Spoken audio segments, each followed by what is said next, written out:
ಎಲ್ರಿಗೂ ನಮಸ್ಕಾರ. ಇದು ಮಲ್ನಾಡ್ ಸ್ಪೆಷಲ್. ಇವತ್ತು ಸ್ಪೆಷಲ್ ಆಗಿ ದಮ್ ಬಿರಿಯಾನಿ ಮಾಡ್ತಿದ್ದೀನಿ. ಅದು ಮಶ್ರೂಮಲ್ಲಿ ತುಂಬ ಚೆನ್ನಾಗಿರುತ್ತೆ. ಒಂದು ಸರಿ ಮನೇಲಿ ಟ್ರೈ ಮಾಡಿ.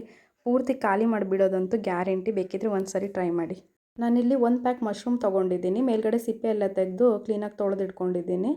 ಹಾಗೆ ಇದನ್ನು 2 ಪೀಸಾಗಿ ಕಟ್ ಮಾಡಿ ಇಟ್ಕೊಂಡಿದ್ದೀನಿ. ಒಂದು ಮಶ್ರೂಮಲ್ಲಿ 2 ಪೀಸ್ ಮಾಡಿದ್ದೀನಿ. ತುಂಬ ಚಿಕ್ಕದಾಗೇನು ಪೀಸ್ ಮಾಡೋಕ್ಕೆ ಹೋಗಬೇಡಿ. ಬಿರಿಯಾನಿ ತಿನ್ನಬೇಕಿದ್ರೆ ಮಶ್ರೂಮ್ ಸಿಕ್ಕಿದ್ರೆ ಟೇಸ್ಟ್ ಚೆನ್ನಾಗಿರುತ್ತೆ. ಚಿಕ್ಕದಾಗಿ ಮಾಡ್ಕೊಬಿಟ್ರೆ ಟೇಸ್ಟ್ ಗೊತ್ತಾಗಲ್ಲ. ತಿನ್ನಬೇಕಿದ್ರೆ ಬಾಯಿಗೆ ಸಿಗಲ್ಲ ಅದು. ನಾನು ದಮ್ ಬಿರಿಯಾನಿ ಮಾಡ್ತಿರೋದ್ರಿಂದ ಪಾತ್ರೆಯಲ್ಲಿ ಮಾಡ್ತಿದ್ದೀನಿ, ಕುಕ್ಕರಲ್ಲಿ ಮಾಡ್ತಿಲ್ಲ. ನೀವು ಇದೇ ಪ್ರೊಸೀಜರಲ್ಲಿ ಕುಕ್ಕರಲ್ಲಿ ಕೂಡ ಮಾಡ್ಬೋದು, ಚೆನ್ನಾಗಿರುತ್ತೆ. ಇಲ್ಲಿ ನಾನಿಲ್ಲಿ 3 ಟೇಬಲ್ ಸ್ಪೂನ್ ಆಗೋಷ್ಟು ಎಣ್ಣೆ ಹಾಕ್ಕೊಂಡಿದ್ದೀನಿ. ಹಾಗೆ 2 ಟೇಬಲ್ ಸ್ಪೂನ್ ಆಗೋಷ್ಟು ತುಪ್ಪ ಹಾಕ್ಕೊಂಡಿದ್ದೀನಿ. ನೀವು ಬೇಕಿದ್ರೆ ತುಪ್ಪದಲ್ಲಾದರೂ ಮಾಡಿ, ಎಣ್ಣೆಲ್ಲಾದರೂ ಮಾಡಿ, ಚೆನ್ನಾಗಿರುತ್ತೆ. ನಾನಿಲ್ಲಿ ಸ್ಪೈಸಸ್ ಏನು ಬೇಕೆಲ್ಲ ತೊಗೊಂಡಿದ್ದೀನಿ. ಇದನ್ನು ನಾನು ಯಾವುದೇ ರುಬ್ಬೋದಕ್ಕೆ ಯೂಸ್ ಮಾಡ್ತಿಲ್ಲ, ಎಲ್ಲ ಡೈರೆಕ್ಟಾಗಿ ಎಣ್ಣೆಲೇ ಫ್ರೈ ಮಾಡೋಕ್ಕೆ ಹಾಕೋತಿದ್ದೀನಿ. ನೀವು ರುಬ್ಬೋದಕ್ಕೆ ಕೂಡ ಯೂಸ್ ಮಾಡ್ಕೋಬೋದು. ಒಂದು 5ರಿಂದ 6 ಚಕ್ಕೆ ತೊಗೊಂಡಿದ್ದೀನಿ. ಹಾಗೆ 7ರಿಂದ 8 ಲವಂಗ ತೊಗೊಂಡಿದ್ದೀನಿ.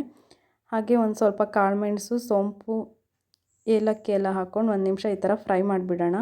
ಇದನ್ನೆಲ್ಲ ಮೀಡಿಯಮ್ ಫ್ಲೇಮಲ್ಲೇ ಫ್ರೈ ಮಾಡೋಣ, ಇಲ್ಲಾಂದರೆ ಸೀದೋಗಿಬಿಡತ್ತೆ. ಹಾಗೆ 2 ಮೀಡಿಯಮ್ ಸೈಜ್ ಈರುಳ್ಳಿ ತೊಗೊಂಡಿದ್ದೀನಿ. ಇದನ್ನು ಉದ್ದ ಕಟ್ ಮಾಡಿ ಇಟ್ಕೊಂಡಿದ್ದೀನಿ, ಅದನ್ನು ಕೂಡ ಹಾಕ್ಕೋತಿದ್ದೀನಿ. 1ರಿಂದ 2 ನಿಮಿಷ ಈ ಥರ ಮೀಡಿಯಮ್ ಫ್ಲೇಮಲ್ಲೇ ಫ್ರೈ ಮಾಡೋಣ. ಸ್ವಲ್ಪ ಗೋಲ್ಡನ್ ಬ್ರೌನ್ ಕಲರ್ ಬರಲಿ, ಅಲ್ಲಿವರೆಗೂ ಫ್ರೈ ಮಾಡ್ತಿರೋಣ. ಇದು ನೋಡಿ, ಈ ಥರ ಸ್ವಲ್ಪ ಕಲರ್ ಚೇಂಜ್ ಆಗಿದೆ. ಹಾಗೆ ಇದಕ್ಕೆ ಏನು ಕಟ್ ಮಾಡಿ ಇಟ್ಕೊಂಡಿದ್ದೀನಿ ಮಶ್ರೂಮ್ನ, ಅದನ್ನು ಕೂಡ ಹಾಕ್ಕೋತಿದ್ದೀನಿ. ಮಶ್ರೂಮ್ ಸ್ವಲ್ಪ ಎಣ್ಣೆಲಿ ಫ್ರೈ ಆಗಲಿ, ಅದಕ್ಕೆ ಒಂದು ಸರಿ ನೀಟಾಗಿ ಈ ಥರ ಮಿಕ್ಸ್ ಮಾಡ್ಕೊಬಿಡೋಣ. ಇದು 1 ನಿಮಿಷ ಹೀಗೆ ಫ್ರೈ ಆಗ್ತಾ ಇರಲಿ. ನಾವು ಈ ಕಡೆ ಏನು ಮಸಾಲ ಬೇಕೋ ಅದನ್ನು ರೆಡಿ ಮಾಡ್ಕೊಳ್ಳೋಣ.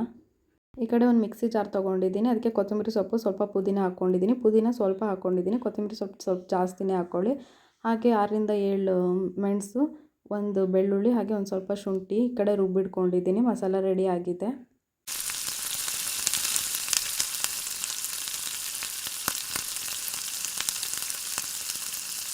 ಇದು ಇವಾಗ ಫ್ರೈ ಆಗಿದೆ. ನಾವು ಮಸಾಲ ಎಲ್ಲ ರೆಡಿ ಮಾಡ್ಕೊಳ್ಳೋದ್ರೊಳಗೇ ಇದು ಫ್ರೈ ಆಗಿಬಿಟ್ಟಿದೆ. ಹಾಗೆ ಇದಕ್ಕೇನು ರುಬ್ಬಿಟ್ಕೊಂಡಿದ್ದೀನಿ, ಇದನ್ನು ಮಸಾಲ ಹಾಕ್ಕೋತಿದ್ದೀನಿ. ಒಂದು ಸರಿ ಎಲ್ಲ ಮಿಕ್ಸ್ ಮಾಡಿಬಿಡೋಣ. ಮಸಾಲ ಎಲ್ಲ ಮಶ್ರೂಮ್ ನೀಟಾಗಿ ತಾಗಲಿ, ಈ ಥರ ಮಿಕ್ಸ್ ಮಾಡ್ಕೊಬಿಡಿ. ಹಾಗೆ ನಾನಿಲ್ಲಿ ಕಲ್ಲುಪ್ಪು ಯೂಸ್ ಮಾಡ್ತಾಯಿದ್ದೀನಿ. ರುಚಿಗೆ ಎಷ್ಟು ಬೇಕು ನೋಡಿ ಅಷ್ಟು ಉಪ್ಪು ಹಾಕ್ಕೊಳ್ಳೋಣ.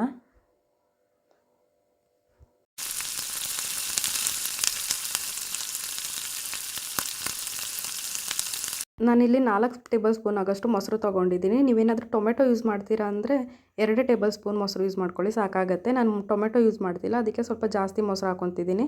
ಒಂದು ಸರಿ ಮಿಕ್ಸ್ ಮಾಡಿಬಿಡೋಣ, ಇದೆಲ್ಲ ಮಿಕ್ಸ್ ಆಗಲಿ. ಹಾಗೆ ಇದಕ್ಕೆ ಒಂದು ಅರ್ಧ ಟೇಬಲ್ ಸ್ಪೂನ್ ಆಗೋಷ್ಟು ಅರಿಶಿನ ಪುಡಿ ಹಾಕ್ಕೋತಿದ್ದೀನಿ.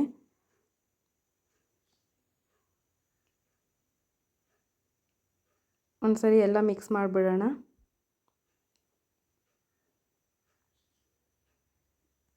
ಈಗ ಇದಾಗಿದೆ. ಈಗ ನಾನು ಈ ಗ್ಲಾಸ್ ಯೂಸ್ ಮಾಡಿದ್ದೀನಿ. ಇದರಲ್ಲಿ 2 ಗ್ಲಾಸ್ ಆಗೋಷ್ಟು ಅಕ್ಕಿನ ಮೊದಲೇ ನೆನೆಸಿಟ್ಕೊಂಡಿದ್ದೀನಿ. ಒಂದು 10 ನಿಮಿಷ ಮೊದಲು ತೊಳೆದು ನೆನೆಸಿಟ್ಕೊಂಡಿದ್ದೀನಿ. ಅದಕ್ಕೆ ನಾನಿಲ್ಲಿ 3.25 ಗ್ಲಾಸ್ ಆಗೋಷ್ಟು ನೀರು ಹಾಕ್ಕೋತಿದ್ದೀನಿ. ನೀವೇನಾದರೂ ಕುಕ್ಕರಲ್ಲಿ ಇದೇ ಪ್ರೊಸೀಜರಲ್ಲಿ ಮಾಡ್ತಿದ್ರೆ 2 ಗ್ಲಾಸ್ ಅಕ್ಕಿಗೆ 4 ಗ್ಲಾಸ್ ನೀರು ಹಾಕ್ಕೊಳ್ಳಿ. ನಾನಿಲ್ಲಿ ಪಾತ್ರೆಯಲ್ಲಿ ಮಾಡ್ತಿರೋದ್ರಿಂದ ಸ್ವಲ್ಪ ಕಡಿಮೆ ನೀರು ಹಾಕ್ಕೊತಿದ್ದೀನಿ. 3.25 ಗ್ಲಾಸ್ ಆಗೋಷ್ಟು ನೀರು ಹಾಕ್ಕೊತಿದ್ದೀನಿ. ನೀವು ಇದೇ ಪ್ರೊಸೀಜರಲ್ಲಿ ಬೇಕಿದ್ದರೆ ಕುಕ್ಕರಲ್ಲಿ ಕೂಡ ಮಾಡ್ಬೋದು. ಬಟ್ ನೀರು ಡಬ್ಬಲ್ ಹಾಕ್ಕೊಳ್ಳಿ. ಎಷ್ಟು ಗ್ಲಾಸ್ ಅಕ್ಕಿ ಯೂಸ್ ಮಾಡ್ತೀರಾ ಡಬ್ಬಲ್ ನೀರು ಹಾಕ್ಕೊಳ್ಳಿ. ನಾನು ಇಲ್ಲಿವರೆಗೂ ಮೀಡಿಯಮ್ ಫ್ಲೇಮಲ್ಲಿಟ್ಟೆ ಮಶ್ರೂಮ್ನ ಫ್ರೈ ಮಾಡ್ತಿದ್ದೆ. ಇವಾಗ ಹೈ ಫ್ಲೇಮಲ್ಲಿ ಇಟ್ಟಿದ್ದೀನಿ ನೀರು ಹಾಕಿದ ಮೇಲೆ.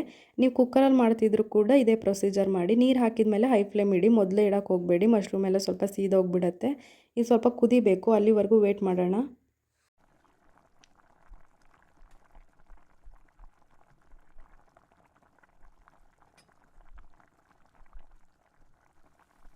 ನೀರು ಕುದೀತಾ ಇದೆ. ಇವಾಗ ಇದಕ್ಕೆ ಅಕ್ಕಿ ಹಾಕ್ಕೊಳ್ಳೋಣ. ಅಕ್ಕಿಯನ್ನು ತುಂಬ ಮೊದಲೇ ನೆನೆಸಿಡೋದು ಬೇಡ. ಬಿರಿಯಾನಿ ಯಾವಾಗ ಮಾಡೋಕ್ಕೆ ಸ್ಟಾರ್ಟ್ ಮಾಡ್ತಿರಲ್ಲ ಆವಾಗ ನೆನೆಸಿಟ್ರೆ ಸಾಕು. ನಾನು ನೆನೆಸಿಟ್ಟು ಒಂದು 8ರಿಂದ 10 ನಿಮಿಷ ಆಗಿದೆ. ಈಗ ಅಕ್ಕಿ ಹಾಕ್ಕೊಳ್ಳೋಣ. ಹಾಗೆ ಒಂದು ಸರಿ ಮಿಕ್ಸ್ ಮಾಡಿಬಿಡೋಣ. ಅಕ್ಕಿ ಎಲ್ಲ ಒಂದು ಕಡೆ ಮಿಕ್ಸ್ ಆಗಲಿ. ಇಲ್ಲಿ ಸ್ವಲ್ಪ ಉಪ್ಪು ಹಾಕ್ಕೊತಿದ್ದೀನಿ. ಆವಾಗ ಮಶ್ರೂಮ್ಗೆ ಎಷ್ಟು ಬೇಕು ಅಷ್ಟು ಉಪ್ಪು ಹಾಕ್ಕೊಂಡಿದ್ದೆ. ಇವಾಗ ರೈಸ್ ಸಪ್ಪೆ ಆಗಿಬಿಡುತ್ತೆ, ಅದಕ್ಕೆ ರೈಸಿಗೆ ಸ್ವಲ್ಪ ಉಪ್ಪು ಹಾಕ್ಕೊತಿದ್ದೀನಿ. ಎಷ್ಟು ಬೇಕಾಗುತ್ತೆ ನೋಡಿ ಹಾಕ್ಕೊಳ್ಳಿ.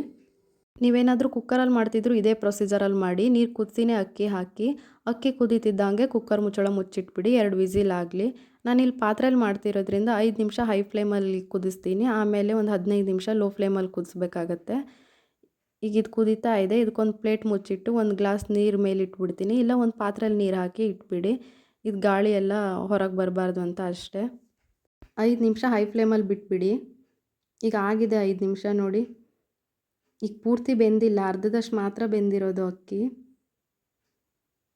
ಒಂದು ಸರಿ ಈ ಥರ ನೀಟಾಗಿ ಮಿಕ್ಸ್ ಮಾಡಿಬಿಡೋಣ. ತಳ ಏನು ಹಿಡ್ದಿರಲ್ಲ, ಇದೇ ಪ್ರೊಸೀಜರಲ್ಲಿ ಮಾಡಿ ಚೆನ್ನಾಗಾಗತ್ತೆ. ಇವಾಗ ಸಿಮ್ಮಲ್ಲಿ ಇಟ್ಬಿಡೋಣ. ಸಿಮ್ಮಲ್ಲಿಟ್ಟು 15 ನಿಮಿಷ ಇವಾಗ ಬಿಸಿ ಮಾಡಬೇಕು. ಹೈ ಫ್ಲೇಮಲ್ಲಿ ಮಾತ್ರ ಇಡಬೇಡಿ, ಸೀದೋಗುತ್ತೆ. ಲೋ ಫ್ಲೇಮಲ್ಲೇ ಇಟ್ಬಿಡಿ. ಈಗ 15 ನಿಮಿಷ ಆಗಿದೆ. ಇವಾಗ ಓಪನ್ ಮಾಡ್ತಿದ್ದೀವಿ. ಇದು ರೆಡಿ ಆಗಿದೆ. ಒಂದು ಸರಿ ಮಿಕ್ಸ್ ಮಾಡಿಬಿಡೋಣ ಎಲ್ಲ. ನೋಡಿ ತಳ ಏನು ಹಿಡ್ದಿಲ್ಲ, ಚೆನ್ನಾಗಾಗಿದೆ. ಇದು ಇವಾಗ ತುಂಬ ಚೆನ್ನಾಗಿ ಬಂದಿದೆ. ಒಂದು ಸರಿ ಟ್ರೈ ಮಾಡಿ. ಹಾಗೆ ವಿಡಿಯೋ ಇಷ್ಟ ಆಗಿದ್ದರೆ ಲೈಕ್ ಮಾಡಿ, ಶೇರ್ ಮಾಡಿ, ಸಬ್ಸ್ಕ್ರೈಬ್ ಮಾಡಿ. Thank you.